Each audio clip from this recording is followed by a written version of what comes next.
We really want our kids to grow up thinking that food is neutral. So if you put a cookie right next to the broccoli and make it no big deal when you serve it to them if they eat the cookie first, the broccoli is not better than the cookie. Yes, it has more nutrients, but your child is not bad if they eat a cookie and they're not good if they eat the broccoli.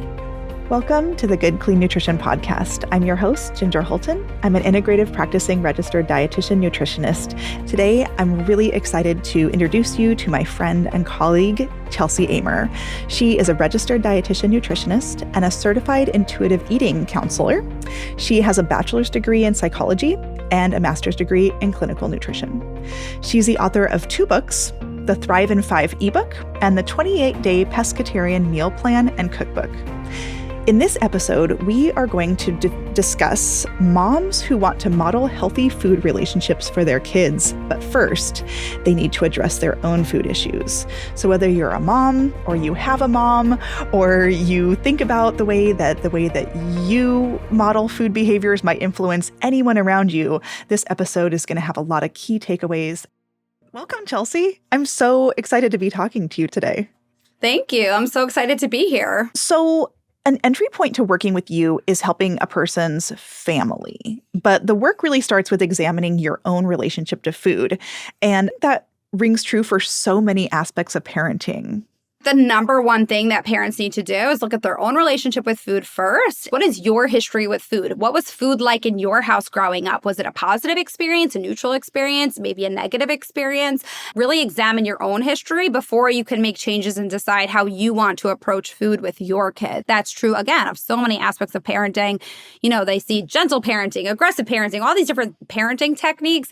But what was your own history with parenting? What was it like for you? Do you have any unresolved trauma? The same thing goes with food. A lot of us have this unresolved or just unacknowledged level of, I'll call it food trauma, whether it's being body shamed, whether it's being told you can't eat this. I've heard stories of my mom locked up certain foods and I couldn't have access to them. And all of these things are very impressionable for kids. And so you might grow up holding on to some of these concepts. And it's so important that you examine your own relationship with food first. It's a huge responsibility. You're teaching them what their relationship's going to be like with food and cooking further on in life. I did the math the other day. If you're feeding them from 6 months, let's say, until 18 years old, 3 meals a day, you're feeding them over 20,000 meals. That is crazy. As a parent, you can try and control everything that your kids eat, but that actually backfires for kids and their relationship with food. And when so many parents have hangups about what they are eating and stressing about food, that gets reflected in your kids' relationship with food. Starts with dismantling your own relationship with food. Maternal diet behavior has a huge influence over children, especially daughters. Yes, we see that daughters are influenced a lot more, and we can also look at eating disorder statistics and see that girls are impacted a lot more often than boys are. But dieting behavior can start as young as 5, 6, 7 years old. We see girls thinking, I'm too fat, I need to try this diet. And that's largely because of, 1, the media, but number 2, what kids see at home.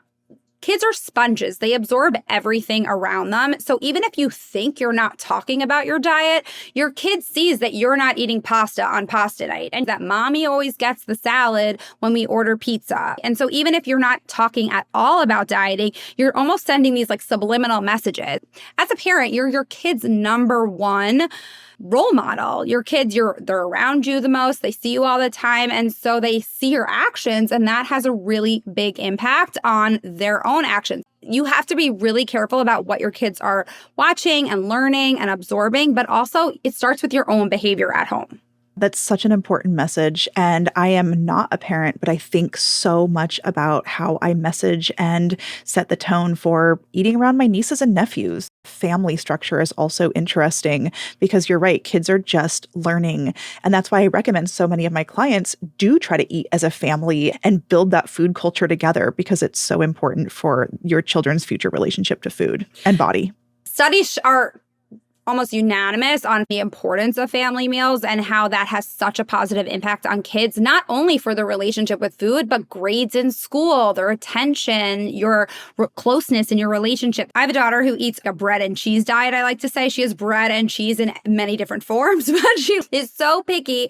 But if there's one element that she likes in a shared family meal, she might be more likely to try something else. So if I'm offering chicken or tofu, maybe she'll have a bite of it if she sees me take a bite of it. I bet that a lot of people would feel so comforted to know that you also are struggling with feeling like I have a picky eater at home.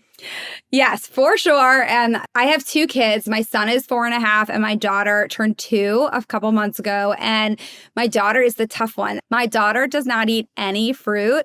And I'm like, it's delicious. How can you not eat it? But you just try and expose your kids to it. I'll put it on the table. Maybe I'll put one blueberry in her lunchbox.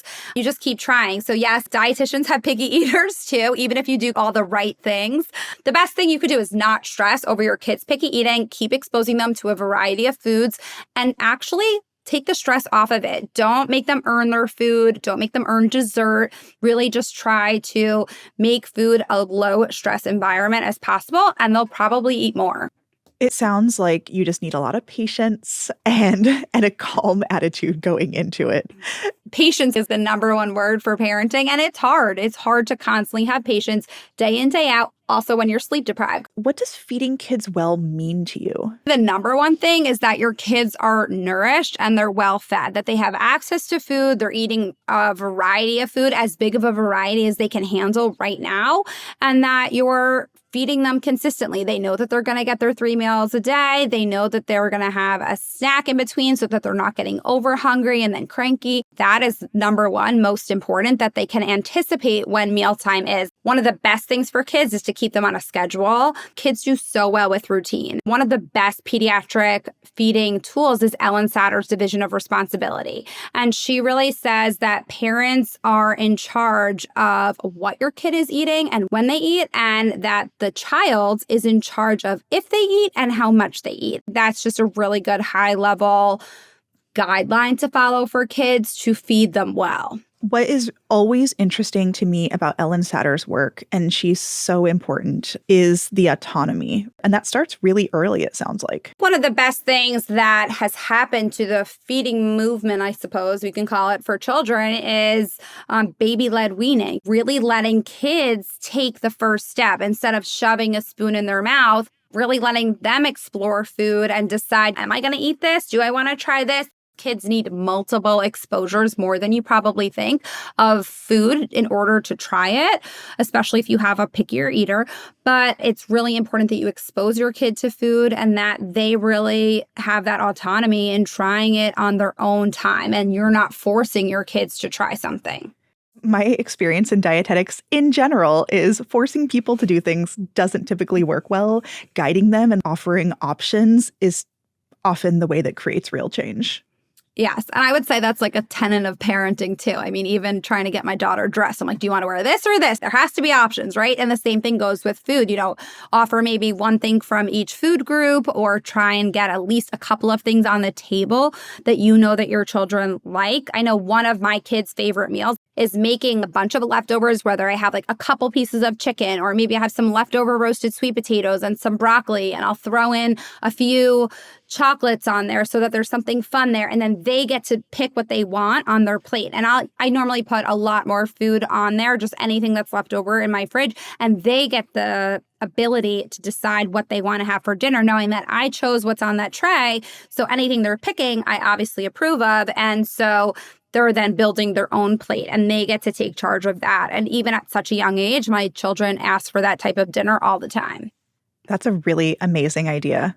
I feel like I could use that for myself too. It's really great at the end of the week before you food shop, just to get a variety on the plate. I've put popcorn on there before because I didn't have any carb, or I'll put some, chips on for something fun. And I always try to make sure there's some protein, some carb, and some fat, and something fun for my kids. And whatever they decide to eat, they decide to eat, but at least I'm trying to give them that balanced option.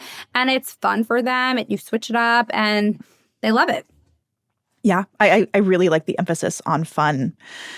So if a client comes to you and you want to get a better understanding of what's going on in the family, how the family eats, and where they need help, what are you looking for? That's a great question. It really depends on what my clients come to me looking for. Are you really concerned with pediatric nutrition in terms of if your kid's not eating enough or they have a nutrient deficiency, or are you looking more for yourself? I really work with moms who are struggling with their own relationship with food and what to eat to make it easier for them.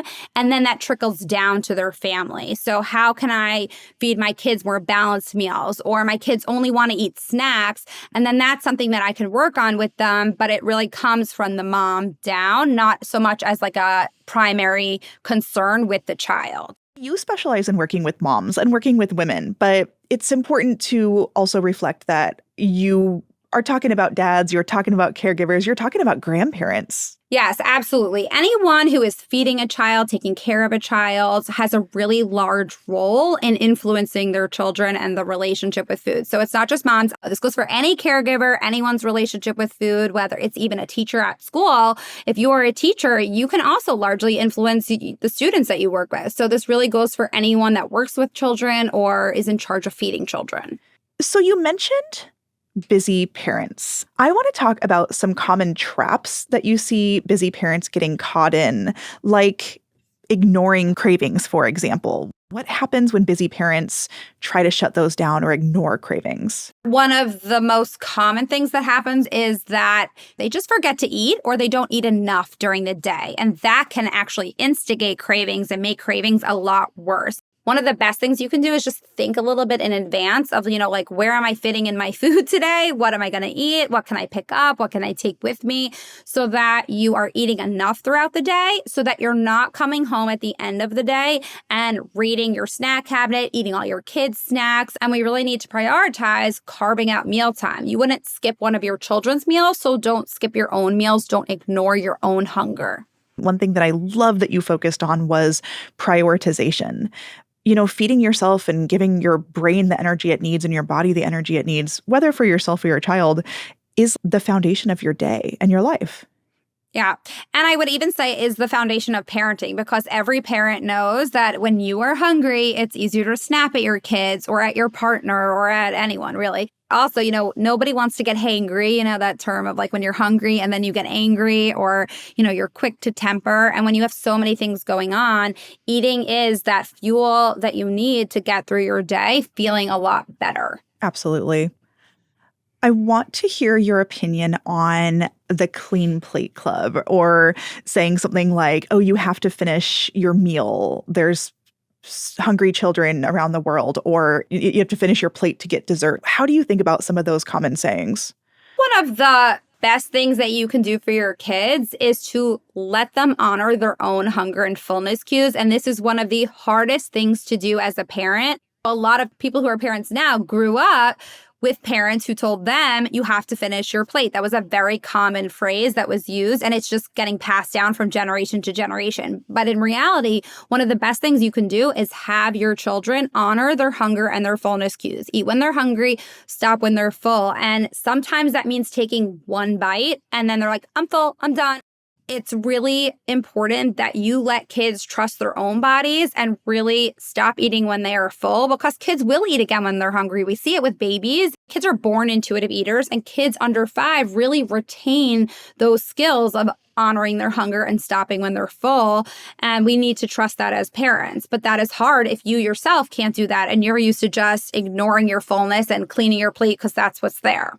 Do you believe that it's very difficult for adults to get back to that, honoring their fullness and their hunger? If you are a parent who's been dieting your whole life, it is really hard because you've been listening to these external dieting rules. Instead, what we really want to do is say, well, what is my body telling me? Not what the clock is saying, not what a good versus bad food list is telling me to eat or when to eat. We really need to get back to, when is my body hungry and how does my body tell me that it's hungry, and really hone in on those cues and understand your body a little bit better. And sometimes this means slowing down, which is so hard for busy parents, as we discussed. So you really have to pause and think, what is my body telling me? Am I actually hungry? What physical signs is my body showing me that I'm hungry? Because a lot of times, if your belly is rumbling, that might mean you're super over hungry already. And we miss that initial sign of hunger.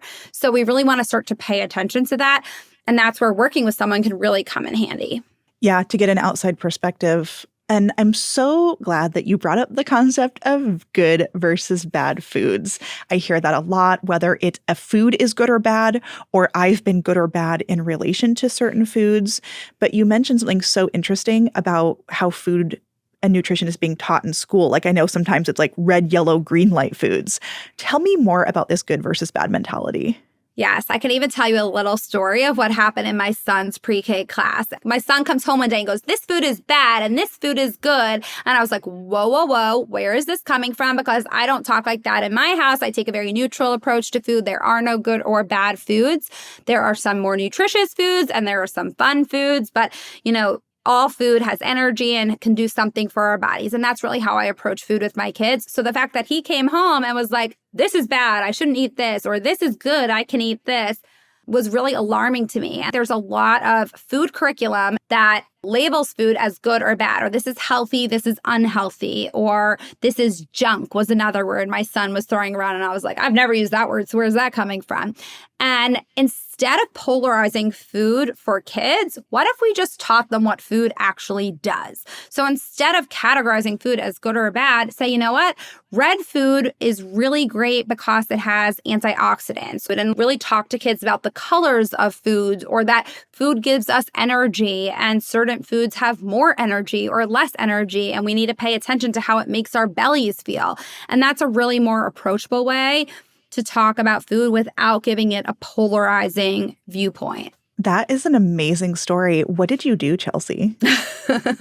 I sent a really lovely email to my son's teachers, who I absolutely adore. They've been teaching this lesson for years. And I just said, I really was disappointed by this nutrition lesson that my son came home talking about. And I said I would love to come in and teach a lesson to the kids about nutrition in a much more food neutral way. And they were like, great, we would love to have you. And I went in and taught a lesson about eating the rainbow. I brought samples of every color of food.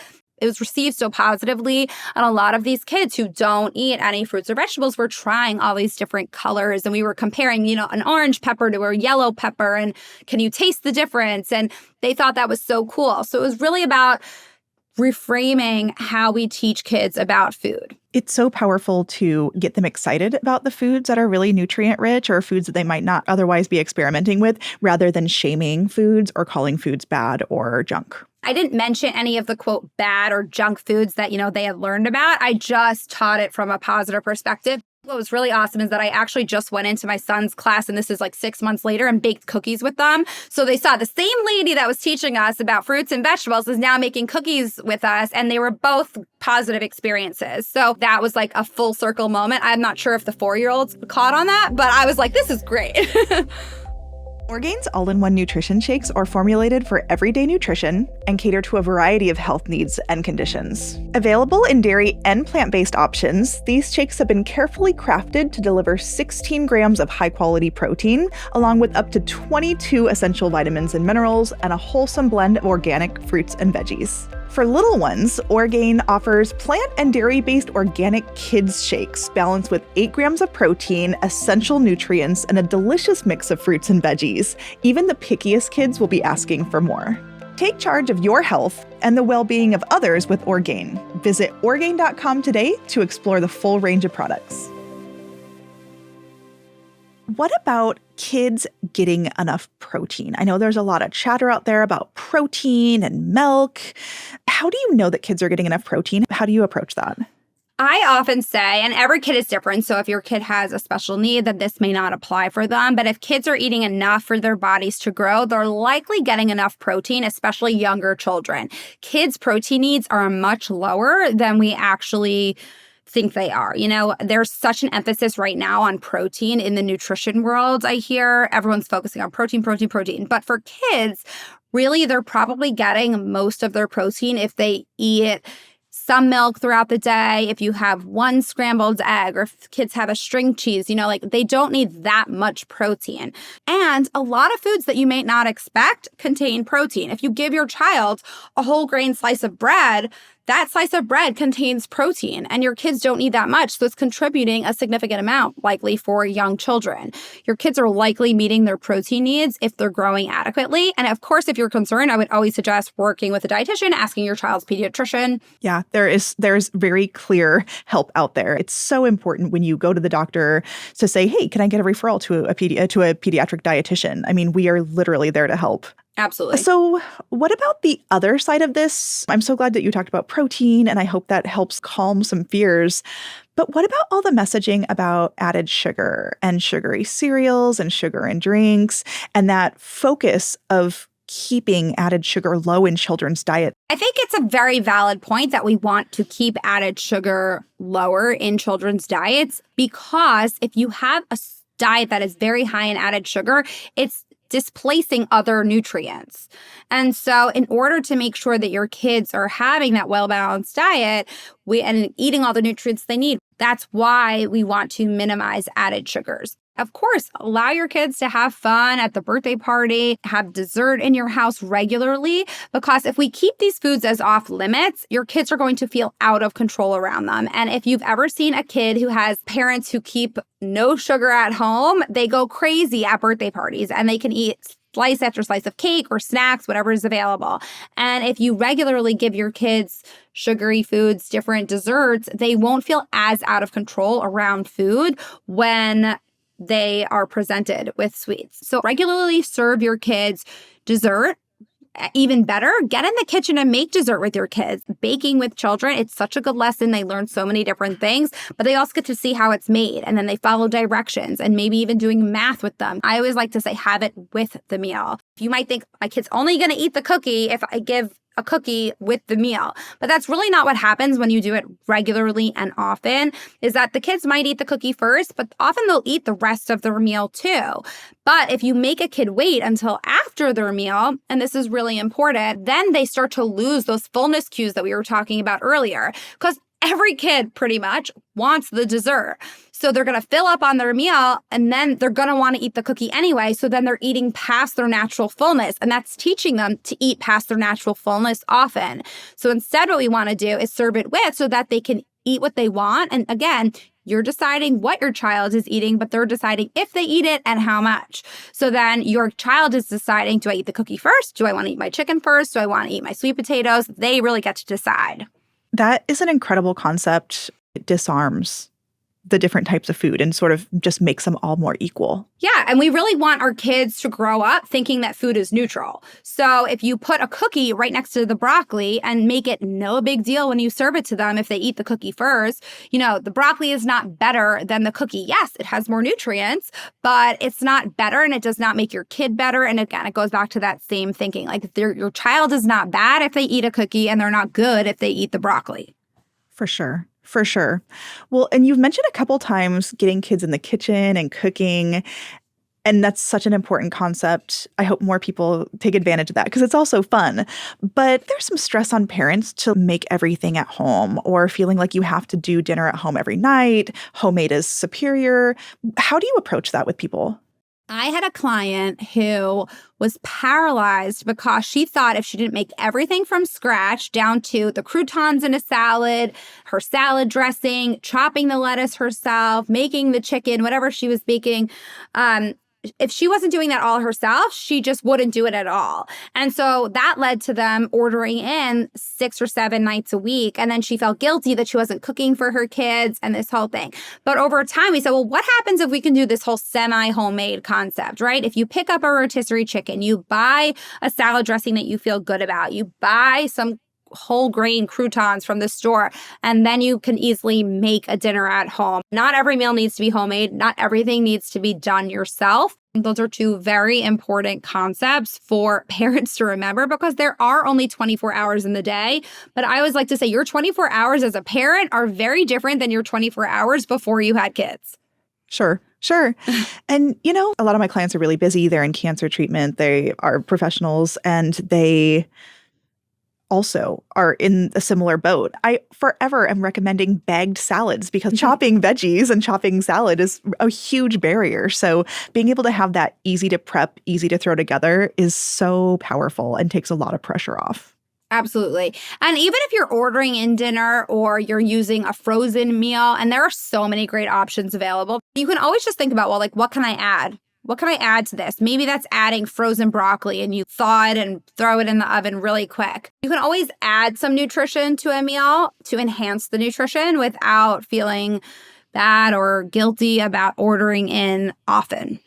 We're talking about making a lot of change, and change can be really hard. So if you're working with a client and you're talking about changing their relationship to food or how they're going to feed their family, where do you start? Take wherever you are. Don't overhaul everything at once because that can be really overwhelming and paralyzing, and then you're going to do nothing and you're not going to be able to follow through on that for more than maybe a couple of weeks, maybe a month. Instead, take where you are now and just say, what can I add? Do I want to add more fruits and vegetables to my diet and my kids' diet? Great. I will add one more fruit and vegetable this week when I'm at the store.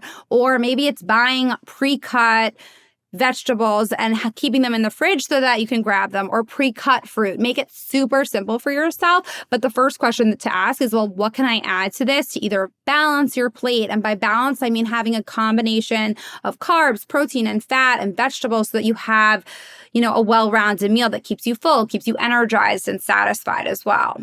One of my dietitian mentors here in Seattle told me a long time ago that her son and his friends would go home after school and play video games or hang out.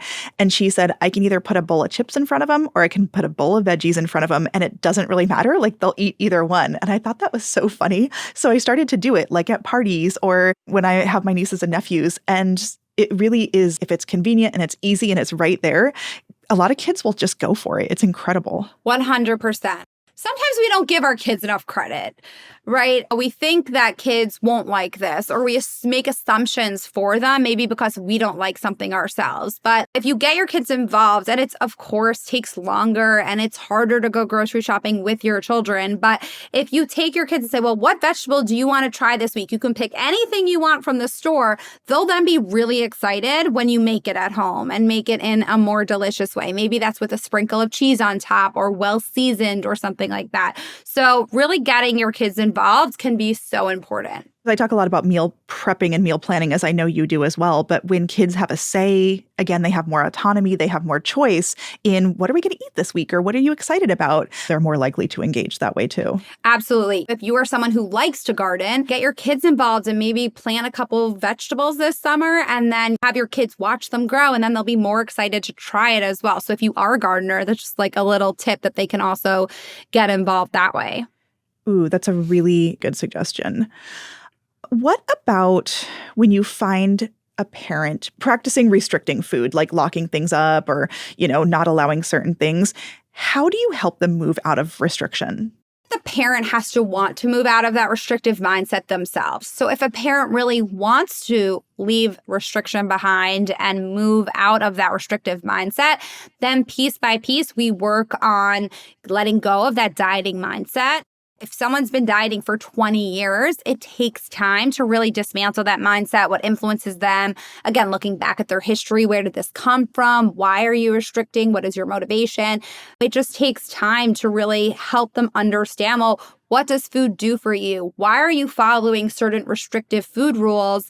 How do you actually feel when you don't follow those food rules? What's your lived experience with it? And so a parent really has to want to not follow those restrictive rules first. And if they do, and if they want to move away from that, then we work on it. And that's why it takes time, which is why I work for my clients for months and months, because they really need that time and to trust their bodies. If someone's been dieting and restricting their food for a long time, they have no idea when they're hungry. They are so disconnected from those internal hunger cues. And one of the first things that we can do is just understand, when are you hungry? Oh, 100%. I do a lot of that work with my clients too. And I don't meet with them once. I meet with them like 20 times because it requires what I call a long runway. Chelsey, you mentioned feeling hungry, and it might seem like a simple concept, but like you're talking about, it is way more complex than people might realize. Tell me how you define hunger and why it's important to know if you're hungry. If you're following this restrictive mindset, you don't know when you're hungry because you are following diet rules. Maybe it's you can't eat until 10 a.m. or you can't eat until 1 p.m. or there's no eating after 7 p.m., whatever these rules might be. So you start to follow these external rules and not your internal cues, like when you're hungry. And so your body is constantly giving you different signals when you need to use the bathroom, when you're breathing, when you're tired. And so hunger is one of those physical cues that your body is trying to tell you something. It means that your body needs energy. And so if we ignore it, what can happen is that when you get over hungry, you then have low energy, you're feeling lethargic, and that's no way to move through life, especially as a parent. But even more, if you're more likely to get cravings that way, you don't feel as good, you don't feel as nourished. And so it is really important that you pay attention to your hunger cues, and those can be different for everyone. So for some people, they might just feel some gnawing in the back of their throat when they feel hungry. For other people, they might have a grumbling belly, or maybe they start to see their energy decrease a bit, and that's a signal that they need to eat. So we need to relearn these signals, because when you've been dieting for so long or following a meal plan and not paying attention to when you're actually hungry, you have no idea when hunger is striking. And so we need to really figure out, when am I hungry, and then honor that hunger so that you have consistent energy throughout the day and you actually will feel better, so much better. Absolutely. And then you can be more present. So I have some adult clients who have to make some changes in their diet. Like, let's say they need to reduce saturated fat, they need to reduce sodium. Some of them, I'm running pretty restrictive diets like low FODMAP. There's just a lot of therapeutic diets that I have some clients on. How do you take a person that has that kind of need and help them message positively to their family? Have you dealt with that much? Well, I myself have food allergies, so I think that this is a perfect question. When you have a medical restriction that you need to follow in your diet, you're not doing it by choice. So you're not under eating because you're like, well, this is bad. So it's a very different mindset, first of all. So if you are following a very restrictive diet, I think that it's important that you liberalize your diet as much as possible. What can you add to your diet? What can be an inclusive eating experience for your family? And maybe, let's say one member of the family is gluten-free, but other people can eat gluten. Maybe you're eating a similar thing, but it's slightly different. So maybe one person has gluten-containing bread and the other one has a gluten-free option. And so I always like to say, be as transparent as possible as you can with your kids. And kids ask so many questions. So if why isn't mommy eating X, Y, or Z? Just say, mommy's tummy feels upset. I'm working with a dietitian. Explain what a dietitian is. And when you explain things to kids, they're like, okay, and then they move on. But instead of letting them wonder and let their mind wander, just be upfront with them and really explain it. I know my 4.5-year-old knows what I'm allergic to, and he'll be like, my mommy can't eat that. Or, mommy, can I eat this? Because you can't eat this. He's 4 and he's been doing this for almost a year. So they understand so much more than, again, we give them credit for. It's really important to just explain and be as open as possible with your kids. That's really sweet, because then he'll be a great ally for other kids maybe at school that have food allergies. It's just such a powerful teaching moment. Yeah. And there are so many allergies specifically. If anyone has allergies or you're trying to explain it to your kid, there's a really great Daniel Tiger episode that talks about food allergies and how to explain it. And so the same thing can go for if someone's following a gluten-free diet or any restrictive diet. It's just about how you explain it. And it's, this food can hurt me. I can't eat it. And that's the basis of explaining an allergic reaction to a 3-year-old. Yeah, that's perfect. I was actually going to ask you if you have any other resources that you often recommend for families getting started on making some of these changes. If you're interested in making changes to your diet, reach out to a dietitian. I think it's the best resource that you can get to really understand, what should I be eating? How should I be eating? How can I improve my diet to feel better? If you are low energy, if you are struggling with anything, there are so many of us available and wanting to help you. So I think that's the best resource to get started. I agree. And what you might hear at the doctor's office is, hey, you should work on, well, hopefully they'll say, hey, mom, you should work on your relationship to food, or your child needs more protein or less sugar or what have you. Doctors give wonderful suggestions, and then dietitians, I call us the how-to people. So we're the how to improve your relationship to food, or the how to meal plan, or the how to get more protein and what protein is. You also mentioned Ellen Satter, intuitive eating pediatric expert, and you mentioned Daniel Tiger. Can't go wrong with Daniel Tiger. But no, I always say that also it's that implementation that helps things stick. And so if you need help getting there, a dietitian is a great resource because we got into it because we like food. So whether it's thinking about something in a slightly different way or thinking outside the box, or maybe just even giving you permission that, you can rely on the rotisserie chicken, or you can rely on these are my favorite products, is a really great resource for parents. I tell my clients that my job is to make your life less stressful. And it sounds like you practice exactly the same way. 100%.